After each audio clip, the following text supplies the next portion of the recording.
नमस्कार स्टूडेंट्स। अक्सर जीत जाते हैं वो लोग जिन्हें विश्वास होता है कि एक दिन हम जीत ही जाएंगे। इसी तरीके से आप लोग भी अपने ऊपर विश्वास रखिए कि एक दिन ऐसा आएगा जिस दिन हम अपनी इंग्लिश को बहुत अच्छा कर लेंगे और अपना एसएससी का एग्जाम पास कर लेंगे। ठीक है, चलिए। मैं नवल सर आपको इंग्लिश में जो नरेशन टॉपिक है उसे लगातार मजबूत कर रहा हूँ, पढ़ा रहा हूँ। चलिए, पहले अपन ने पढ़ा था नरेशन का बेसिक। जिन लोगों को नहीं पता है, जिन्हें पढ़ना है, तो डे फर्स्ट की क्लास बेसिक फाउंडेशन को भी पढ़िएगा। फिर सेकंड क्लास को भी पढ़िएगा जिसमें मैंने आपको रिपोर्टिंग वर्ब के बारे में बताया। अब अपन स्टार्ट करते हैं प्रोनाउन। एक्चुअल में नरेशन में होता क्या है कि ज्यादातर जो स्टूडेंट्स होते हैं वो एक साथ में ही बिल्कुल सारे नियम पढ़ना चाहते हैं। ऐसा नहीं है। अगर आप एक साथ में सभी नियम्स पढ़ोगे, सारे रूल्स पढ़ोगे, तो आप ध्यान रखना कि कहीं ना कहीं भटक जाओगे, फिर कहोगे कि यार इंग्लिश बेकार सब्जेक्ट होता है, हमको पढ़ना नहीं आता। तो आपने ऐसा नहीं करना है। सबसे पहले स्टेप बाय स्टेप चलेगा, धीरे धीरे चलोगे तो रूल तो तभी क्लियर होंगे, कोई दिक्कत नहीं है। अगर आप यहां से यहां जाना चाहते हो और आप धीरे धीरे चलोगे, कोई बात नहीं है, थोड़ा सा समय लग जाएगा, लेकिन यहाँ आ ही जाओगे, कभी ना कभी तो आ ही जाओगे, बहुत अच्छे से आ जाओगे। अब एक बच्चा ये सोचता है कि मैं यहाँ हूँ और यहाँ छलांग लगा लगा देता हूँ। तो आपको पता है कि वो छलांग लगा देगा लेकिन यहाँ नहीं पहुंच पाएगा, खुद को ही चोट ले लेगा। तो उससे बेहतर है कि जब अपन को पढ़ना ही है और अपन पढ़ भी रहे हैं, तो सबसे अच्छी आदत क्या बना लो कि स्टेप बाय स्टेप चलो।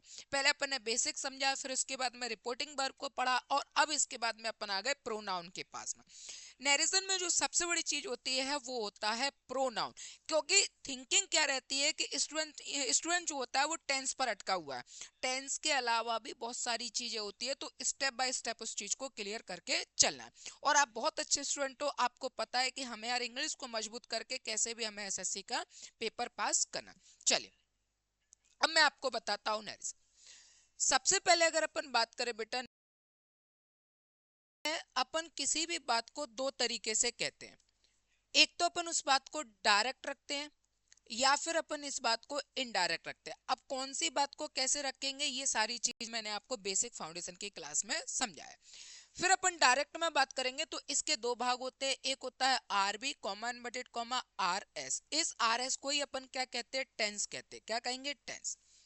सारा खेल जो है ना वो आरबी और आरएस को एक करने का। जैसे अपन आरबी और आरएस को एक करते हैं तो जो टेंस आता है वो हमारा क्या आता है, इनडायरेक्ट। यानी हम कह सकते हैं कि पूरा का पूरा जो खेल है वो आरबी और आरएस को एक करने का, आरबी और आरएस को एक करने का। यानी हमें आरबी और आरएस को एक करना। अब आरबी और आरएस को जब हम एक करते हैं तो इसमें कई सारे रूल्स लगते हैं, और वही सारे रूल्स जो है वो धीरे धीरे स्टेप बाय स्टेप अपन को समझना और पढ़ना है, क्लियर भी करना। आरबी का मतलब होता है बेटा रिपोर्टिंग वर्ब। इसको अपन कहते हैं रिपोर्टिंग वर्ब, ठीक, कॉमा इनवर्टेड कॉमा। और आरएस को अपन कहते हैं रिपोर्टेड स्पीच, रिपोर्टेड स्पीच, ठीक है। या अपन इसको क्या भी कह सकते हैं, टेंस। एक्चुअल में जो कहने वाला होता है वो आरबी का पार्ट होता है, और कहने वाला होगा तो वो कोई ना कोई तो बात कहेगा, और वो जिस बात को कहता है वो कहलाता है आरएस का भाग। जैसे मैं कहने वाला हूं तो मैं जब तक बोलूंगा मेरा कौन सा पार्ट बनेगा, रिपोर्टिंग पार्ट। अब मैं किसी सेंटेंस को कह रहा हूं कि मैं आपको नरेशन पढ़ा रहा हूं, तो पढ़ाने वाला जो शब्द आएगा वो किस में आ जाएगा, रिपोर्टेड स्पीच। यानी मेरा जो सेंटेंस बनेगा वो किस में जाएगा, रिपोर्टेड स्पीच में। और मैं जब तक कहूंगा बात को तब तक मैं किस में रहूंगा, आर भी में रहूंगा। तो आरबी रिपोर्टिंग वर्ब को भी मैंने अच्छे तरीके से एक्सप्लेन किया हुआ है, आप जाकर डे सेकंड की क्लास को भी देखिएगा। अब रिपोर्टिंग वर्ब में अपन प्रोनाउन समझे। सारा खेल जो आरबी और आरएस को एक करने का है ना, तो कैसे करेंगे उस चीज को देख ले। जैसे मैंने यहां पर लिखा ही, और ये मैंने लिखा said, comma inverted comma, I M, और ये लिखा प्लेइंग क्रिकेट। ये हमारे लिए एक सेंटेंस हो गया। अब इस सेंटेंस में जो सब्जेक्ट होगा उसको कैसे चेंज करेंगे, ये अपन को थोड़ा सा ध्यान देना। तो यहां पर जैसे अपन ने लिखा ही और ये लिखा सेड, सेंटेंस को बनाने के लिए अपन दैट का प्रयोग करते हैं, ठीक है, कोई बात नहीं।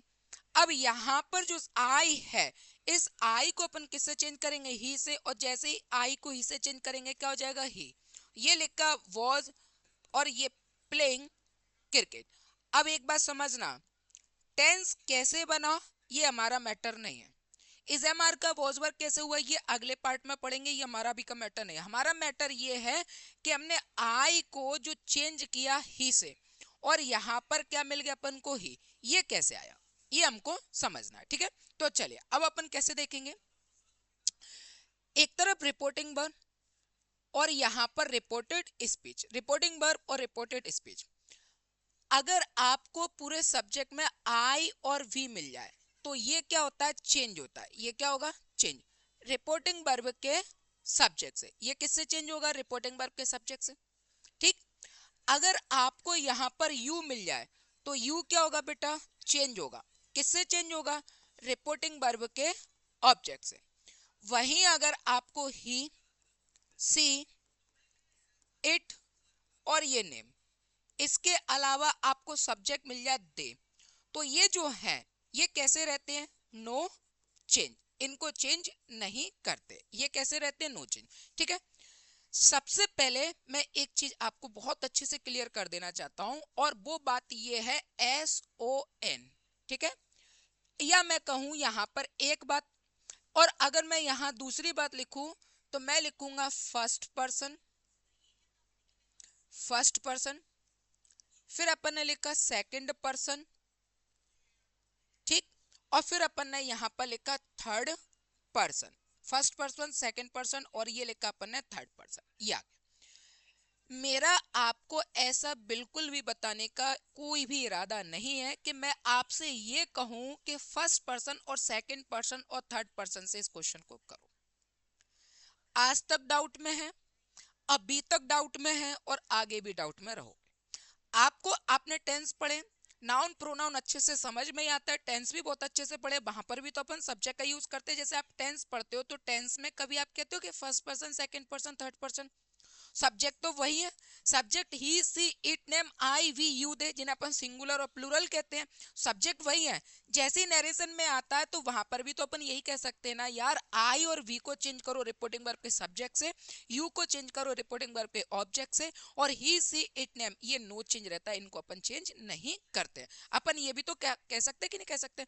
फिर 99% तक, 99% तक जो स्टूडेंट्स हैं, एस्पिरेंट्स हैं, वो सबसे ज्यादा यहीं पर फंसे हुए हैं। इसको छोड़ो यार, रटतम विद्या न फलंतम, इसको छोड़ो, अब इसकी हमें जरूरत नहीं है। आप डायरेक्ट समझो, आई और वी को रिपोर्टिंग वर्ब के सब्जेक्ट से, यू को रिपोर्टिंग वर्ब के ऑब्जेक्ट से, ही, सी, इट, नेम और दे को अपन रिपोर्टिंग वर्ब किसी से भी चेंज नहीं करेंगे। जैसे मैंने यहाँ पर एक सेंटेंस लिखा, सबसे प्यारा ही, और ये मैंने लिखा said, comma, inverted comma, I M, और ये लिखा अपन ने हैप्पी, इन्वर्टेड कॉमा क्लोज। तो अपन क्या देखेंगे, ही और सेड की जगह सेड। सेंटेंस को जब आरबी और आरएस को जोड़ते हैं तो दैट का प्रयोग करते हैं, ये भी चीज मैं आपको आगे बताऊंगा। अब यहाँ पर देखोगे तो यहाँ पर क्या है, आई, आई क्या हो गया हमारे लिए सब्जेक्ट, ये क्या था आई, और आई हमारे लिए क्या हो गया सब्जेक्ट। आई और वी रिपोर्टिंग वर्ब के सब्जेक्ट से, तो रिपोर्टिंग वर्ब ये रही और रिपोर्टिंग वर्ब का सब्जेक्ट कौन है, ही। तो आई को अगर अपन ही से चेंज करेंगे तो यहाँ पर आ जाएगा ही, क्योंकि कहने वाला ही है, he said I am play. तो यहाँ पर अगर अपन बात करें कि जो ही और आई है ये दोनों क्या है, इक्वल है, यानी जो ही है वही आई है। उसने कहा कि मैं खुश हूं, तो कहने वाला वो आई और ही है कि, तो आई किस में चेंज हो जाएगा, ही में। तो आई को अगर अपन ही से चेंज करेंगे तो यहाँ पर ही आएगा। मान लीजिए कि अगर यहाँ पर सी लिखा है तो आप क्या करोगे, सी आएगा। अगर यहाँ पर यू लिखा होता तो आप क्या लिखते हो, यू, क्योंकि कहने वाला ही तो है। अब कहने वाला यू है तो यू रखेंगे, कहने वाला दे है तो दे रखेंगे, और अगर कहने वाला वी है तो हम क्या रखेंगे, वी, ठीक है। जो भी कहेगा वही तो लेकर आएंगे, तो ये लिखा वी, तो वी का क्या जाएगा, वी। अब यहाँ पर आई था, इज एम आर का यहाँ पर वॉज वर हो जाएगा, कैसे होगा ये अपन अगली बार में देखेंगे। तो ये लिखा अपन है हैप्पी, तो he said I am happy का क्या बना, he said that he was happy. चलिए एक क्वेश्चन और लेते हैं अपन। जैसे क्वेश्चन लिखा, यहाँ पर अपन ने लिखा सी, ये लिखा अपन ने said, comma, inverted comma, we are, और ये अपन ने लिखा हैप्पी, ठीक है, इन्वर्टेड कॉमा क्लोज। तो ये लिखा अपन ने सी और इसके बाद ये सेड, फिर क्या आ जाएगा, दैट। अब यहाँ पर क्या है, वी, वी को सी से चेंज करेंगे क्या आ जाएगा सी। मान लीजिए कि अब वी को दे से चेंज करोगे तो क्या आ जाएगा दे, क्योंकि कहने वाला जो होगा वही तो वापस आएगा। अगर यहाँ पर मैं कह रहा हूं तो यहाँ पर खड़े होकर भी तो मैं ही कहूंगा। अगर मैं इस कोने पर आ गया और यहाँ पर मैं कहने वाला हूं और मैं यहाँ पर इस कोने पर चला गया तो भी कहने वाला मैं ही बनूंगा। तो यहाँ पर सी कहने वाला है और आई वी में है, तो वी को सी से चेंज करेंगे तो सी आ जाएगा। ठीक है, तो ये अपन ने लिखा वॉज और इसके बाद ये लिखा अपन ने हैप्पी। क्लियर। तो आई और वी किससे चेंज होगा, रिपोर्टिंग वर्ब के सब्जेक्ट से। वहीं अगर अपन एक और क्वेश्चन लिखा तो ये लिखा अपन ने he said to me, comma inverted comma, ये लिखा यू आर वॉचिंग मूवी। ठीक है, अब आपने बस सब्जेक्ट का ध्यान रखना है। सब्जेक्ट बेटा वही है, नरेशन में अपन को इसमें first person, second person, third person में फंस जाते हैं, इसको छोड़ो, डायरेक्ट याद करो, आसानी होगी। ये लिखा अपन ने ही और सेड टू की जगह यहाँ पर आ जाएगा टोल्ड और ये मी, कॉमा इनवर्टेड कॉमा की जगह क्या लिखोगे दैट। अच्छा, इससे पहले एक चीज और समझो, ये कौन सा भाग हो गया, आरबी का। ही क्या हो गया अपने लिए सब्जेक्ट, मी क्या हो गया हमारे लिए ऑब्जेक्ट। अब ठीक है, अब अपन चेंज कर सकेंगे आराम से।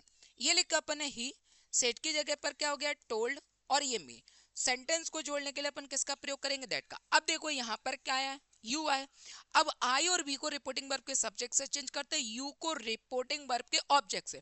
तो ये पूरा रिपोर्टिंग वर्ब है और ये यहाँ पर जो पूरा रिपोर्टिंग वर्ब लिखा हुआ है, इस रिपोर्टिंग वर्ब में ऑब्जेक्ट कौन है, मी।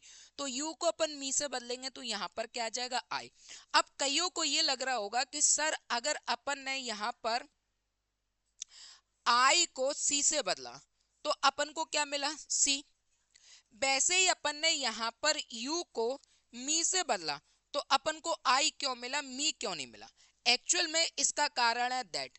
दैट के बाद हमेशा ध्यान रखना सब्जेक्ट आता है, तो मी नहीं लिखेंगे, दोनों का सब्जेक्ट क्या बनेगा आई। आप चाहो तो मी लिखोगे और मी लिखा तो आगे कौन बैठा है दैट। दैट कहता है मेरे पास सब्जेक्ट आएगा, तो मी का सब्जेक्ट क्या होगा आई, और यहाँ पर अपन ने लिखा was watching movie, I was watching movie. ठीक है, चलिए अगला क्वेश्चन जैसे अपन ने लिखा यहाँ पर, ये अगला क्वेश्चन लिखा जैसे ही सेड टू और ये me, comma inverted comma, he was और ये लिखा प्लेइंग, ठीक है guitar, he was playing guitar. अब यहां पर अपन ने लिखेंगे ही, सेट की जगह बेटा यहां पर क्या लिखोगे टोल्ड और ये लिखा मी, कॉमा इनवर्टेड कॉमा की जगह क्या जाएगा दैट। अब यहाँ आर एस में देखेंगे सब्जेक्ट क्या है, आर एस में सब्जेक्ट है ही, तो आपको पता है ही सी इट नेम और दे चेंज नहीं होता है ना, तो ये रिपोर्टिंग वर्ब के सब्जेक्ट से चेंज होगा और ना ही ये रिपोर्टिंग वर्ब के ऑब्जेक्ट से चेंज होगा। तो ही को किसी से चेंज नहीं करेंगे, तो ये लिखा अपन ने ही, वॉज का हो जाएगा हैड बीन और इसके बाद ये लिखा अपन ने प्लेइंग गिटार, ये आ गया प्लेइंग गिटार। ठीक है, ये आपका प्रोनाउन चेंज। अब इसको अपन थोड़ा सा और अच्छे लेवल पर लेकर जाते हैं, तो और अच्छे लेवल को थोड़ा और समझना कि प्रोनाउन क्या है। अब इस चीज पूरी टेबल लिखी हुई, टेबल को नोट डाउन कर लेना, बहुत अच्छे से समझना। टेबल को नोट डाउन करने के बाद अगर अपन यहाँ पर देखेंगे तो अपन ने देखा कि आई और भी रिपोर्टिंग वर्ब के सब्जेक्ट से, ठीक है, और यू की अगर अपन बात करेंगे तो रिपोर्टिंग वर्ब के ऑब्जेक्ट से। ये किससे होगा ऑब्जेक्ट से। अगर अपन इनकी बात करेंगे तो ये क्या रहता है नो चेंज, ये कैसे रहता है नो चेंज। अब आपने एक बहुत खूबसूरती से बात समझना है कि अगर आई और भी चेंज होगा तो उसकी फैमिली का कोई भी वर्ड आ जाए वो भी चेंज होगा। अगर यू चेंज होता है तो उसकी फैमिली का कोई भी वर्ड आ जाए वो भी चेंज होगा। ही सीट नेम चेंज नहीं होता, और अगर ही सीट नेम चेंज नहीं होता है तो उसकी फैमिली का कोई भी वर्ड चेंज नहीं होगा। अगर आई चेंज होता है तो मी चेंज होगा, माई चेंज होगा, माइन चेंज होगा, माई सेल्फ चेंज होगा। अगर वी चेंज होता है तो अस होगा, अवर होगा, अवर्स होगा, अवर सेल्फ्स होगा। यू चेंज होता है तो यू होगा, योर होगा, योर्स होगा और योर सेल्फ्स होगा। लेकिन एक कंडीशन है, एक शर्त है, होगा उसी में चेंज जिस फॉर्मेट में वो दिया होगा। अगर मैं यहाँ पर माय को चेंज कर रहा हूं और इस माय को मैं जिससे चाहूं उससे चेंज कर लूं कोई दिक्कत नहीं। अगर इस माय को मैं सी से चेंज करूंगा तो ये मुझे सी लाके नहीं देगा। क्या है ये पजेसिव एडजेक्टिव, तो सी का पजेसिव एडजेक्टिव क्या होगा हर। आप कहोगे सर मैं तो आवर्स चेंज करूंगा और यहाँ पर दे से चेंज करूंगा, कर लो। आवर्स क्या है हमारे लिए पजेसिव प्रोनाउन, तो ये दे से चेंज होगा। अवर्स हमारे लिए पजेसिव प्रोनाउन है और दे हमारे लिए सब्जेक्ट है, तो ये दे का पजेसिव प्रोनाउन ला कर देगा। तो जैसे ही यहाँ पर जाएगा क्या हो जाएगा, देयर्स। तो यहाँ अपन बहुत अच्छे से लिखेंगे, सब्जेक्ट चेंज होगा, सब्जेक्ट चेंज किसी से भी हो सकता है पर लाकर आपको सब्जेक्ट ही देगा। अगर आप ऑब्जेक्ट चेंज कर रहे हो तो लाकर आपको ऑब्जेक्ट ही देगा। अगर आप पजेसिव एडजेक्टिव चेंज कर रहे हो तो लाकर आपको ये पजेसिव एडजेक्टिव ही देगा। अगर आप पजेसिव प्रोनाउन चेंज कर रहे हैं तो ये आपको पजेसिव प्रोनाउन ही लाकर देगा। और अगर आप रिफ्लेक्सिव चेंज कर रहे हो तो ये लाकर रिफ्लेक्सिव ही देगा आपको। Got it my point? अच्छे से सुनो, कान खोल के सुनो। सब्जेक्ट को किसी से भी चेंज कर लो, लाकर सब्जेक्ट ही देगा। ऑब्जेक्ट को किसी से भी चेंज कर दो, ऑब्जेक्ट ही लाकर देगा। आप चेंज किसी से भी कर सकते हो, कोई दिक्कत नहीं, पर लाकर ये आपको वही देगा जो आप चेंज करना चाह रहे हो। क्लियर हुआ? इस टेबल को बहुत अच्छे इंपॉर्टेंसी से और बहुत अच्छी जिम्मेदारी से नोट डाउन करके, जैसे मैंने यहाँ पर समझाया उसी तरीके से एक बार नहीं 2 बार आगे पीछे करके आप इसको बढ़िया तरीके से वीडियो को कैसे भी करके पॉज करके दोबारा सुन के समझ लेना, होगा उसी में ही चेंज। आप किसी से भी किसी को भी चेंज कर लो, इससे कोई दिक्कत नहीं है। एक एग्जांपल और समझिएगा, जैसे मैंने यहाँ पर लिखा he said to me, comma inverted comma, I am doing my, और ये वर्ब, ठीक है। तो यहाँ पर क्या हो जाएगा बेटा, ही। सेड की जगह किसका प्रयोग करोगे, टोल्ड। मी की जगह मी, कॉमा इन्वर्टेड कॉमा की जगह दैट। आई को अपन ही से चेंज करेंगे, क्या हो जाएगा ही। इज एम आर का वॉज वर्ब, डूइंग का डूइंग। अब देखो आई के साथ यहाँ क्या है, माय। जैसे आई के साथ यहाँ माय होता है वैसे ही अपन देखेंगे ही के साथ में यहाँ क्या होगा, हिज। तो ही के साथ यहाँ पर क्या आ जाएगा, हिज, और ये वर्ब, ठीक है। तो जिसमें पूछा हो उसी में आप एक चीज और भी समझ सकते हो। आपको लगा कि सर मैं तो योर सेल्फ को चेंज करो, किससे करोगे, योर सेल्फ को चेंज कर रहे हो आई से। योर सेल्फ क्या है, रिफ्लेक्सिव, आई क्या है, सब्जेक्ट। तो आई अपना रिफ्लेक्सिव किस में चेंज कर देगा, माई सेल्फ। यानी आंसर जो आएगा वो माई सेल्फ आएगा। तो जिसमें भी पूछेगा आंसर वो उसी में ही देगा, ठीक है। चलिए अब कुछ क्वेश्चन है, पीवाईक्यू है। आपको केवल और प्रोनाउन प्रोनाउन देखना है, सेंटेंस कैसे फ्रेम हो रहा है, क्या बनना है, इस पर ध्यान, मतलब केवल प्रोनाउन को समझना। He said to me, comma inverted comma, I have done my duty. अब आपको अच्छे से पता है इसमें जो आई लिखा है, ये लिखा है आई। इस आई को अपन किससे चेंज करेंगे, ही से। तो हमें क्या मिलेगा, ही। अब देखो ही का, इसमें क्या आई का आई नहीं होगा, इसमें क्या है सी, सी नहीं होगा, हमें ही चाहिए। यहां पर अगर अपन जाएंगे, ये क्या लिखा है, दे, तो ये नहीं होगा। और यहाँ पर तो कुछ दिया ही नहीं है, कोई बात नहीं है, टोल्ड मी और दैट। तो यहाँ पर अपन, अच्छा दिया नहीं है, कोई बात नहीं। तो यहाँ पर अपन किसी भी एक सेंटेंस को यहाँ, ठीक है, इसमें से अपन क्या करेंगे, इसको हटा देंगे। तो ये बन जाएगा he had done his duty. तो आंसर क्या हो जाएगा, सेकंड वाला। आई को अपन ही से चेंज करेंगे तो यहाँ पर क्या आ जाएगा, ही आ जाएगा। पूरे ऑप्शन में अगर अपन देखेंगे तो यहाँ इसको बना लेंगे अपन ही वाला, क्योंकि ये तो सिद्धार्थ हटा दो, ये दे हटा दो, क्योंकि यहाँ पर है भी है तो ये नहीं होगा। अगला देखे अपन, कोई बात नहीं है।